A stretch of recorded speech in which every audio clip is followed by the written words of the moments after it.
ज़राअत वारे सूबाई वज़ीर इस्माइल राहू चयो आहे त माकड़ जे ख़ात्मे जी ज़िम्मेवारी वफ़ाक़ी हुकूमत जी आहे, पर न्याज़ी सरकार सिंध जे आम माण्हुनि सां सियासी दुश्मनियूं पाड़े रही आहे। नवाब शाह जे दरबार हाल में इस्माइल राहू ज़रई तोसी खाते सिंध जे अमलदारनि ज़िले शहीद बेनज़ीराबाद जे इंतज़ामिया ऐं आबादगारनि जे गॾियल इजलास जी सदारत कई।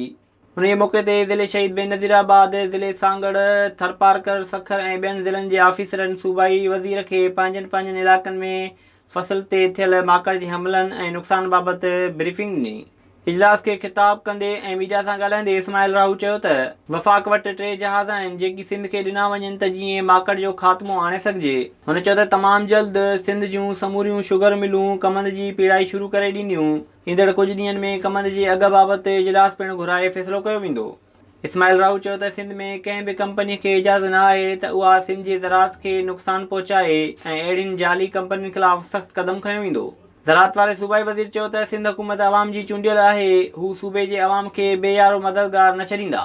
विज़िट कयो अवामी आवाज़ मीडिया ग्रुप जी वेबसाइट awamiawaz.pk